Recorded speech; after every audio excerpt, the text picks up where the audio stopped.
Hey guys, how's it going and welcome back. Mac OS 12.6. Yoo-hoo! I was kind of hoping for like 13, but 12.6 today. Maybe next week. However, we're going to have a problem. You're going to run into it. I'm going to tell you how to fix it. Now, I can't say anything about how this is going to work if you're running a real Apple display on your M1. Okay? Because I don't have one. I wish. However, I do have a 4K display on my computer made by LG, so a third-party display. Now, as far as I know, all third-party displays, whether it be LG, Samsung, Acer, Asus, what have you, should all have a reset for factory settings selection. On my LG, of course, I go to the menu, and I go down into General and I scoot across to Reset Initial Settings, and then I have a choice between saying yes or no. So I don't know what the diff is here, but I did it and I got my resolution back to normal, so now I can jump between 2K, 4K, 1080p, well, 1920, right? And all that jazz. It's like, woohoo, I'm back to normal, right? And of course, default is whatever it is, right? Which in this case, my default setting is 2K. The monitor is capable of 4. And what happens when you go to 4K, of course, is you go from, in my case, 144 hertz, because that's all the bus can do on an M1 Mini, at least the original Minis.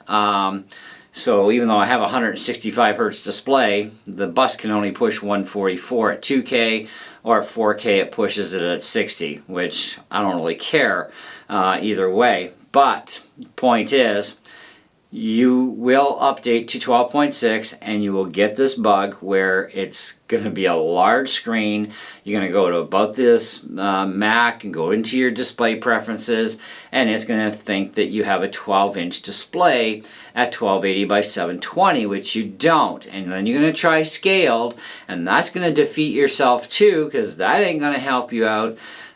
You can't reset the PRAM traditionally anymore for some reason, now with 12.6, so Command Option P and R is definitely out of the question. Now Apple's going to have to come up with another one for us to reset our PRAM, because that should actually be done here and there. But we'll see what Apple throws out on their website. That's one place I have not checked this morning. I thought, you know what, after a half an hour of screwing around trying to reset PRAM and then Googling it, which did me no good, because there's like no information on 12.6 really yet, right? It just got released this morning, at least for us. And I'm in Canada, so, but I had to reset the initial settings on the monitor itself, and all of a sudden, voila, I'm back to normal. 2K, 4K, how many hertz do you want? Right on, you want to try 1920 by 2, whatever? So that's how you're going to fix it, is your actual monitor setting when you're using a third-party display with a M1 system where it does this to you.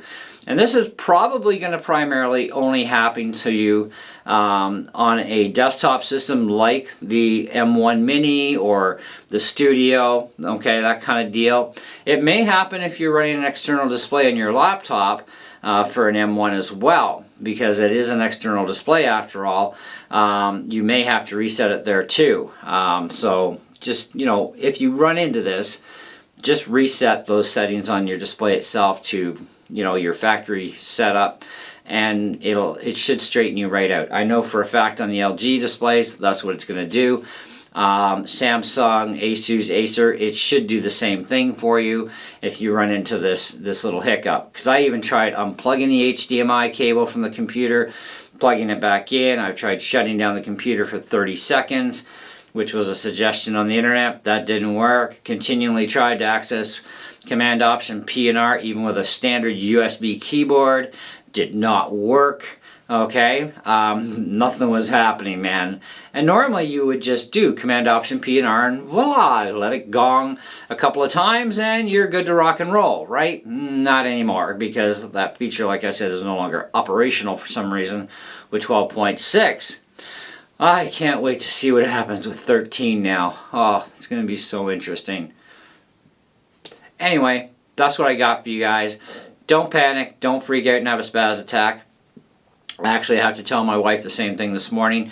She has an M1 Mini as well, same one as mine, same, well, similar display. It does both resolutions, but mine's just an upgraded model to hers, but she's going to have to do the exact same thing as just reset the screen itself through its own screen settings. Okay, and that's the manual way of going to your power button, going to your menu, going into general, reset initial settings, or reset to factory setup, whatever selection you have for that, just do it and you should be fine. Okay, I'm not going to guarantee you 100% because I only know with the equipment I have for third-party monitors, this is the way it's going to have to be done because nothing else is going to work anyway. So you're going to run into the same problem more than likely. Just go to that monitor menu setting, reset it, you should be fine. Anyways, if not, then you're going to have to call Apple because I'm not going to have an answer for you on that one if you're running another brand of display. But this is something that I've seen as a bug this morning since going to 12.6. Anyways, that's all I got for you guys, so thank you so much for checking out this video. Hopefully it helps everybody, and we'll catch you on the next one. See ya.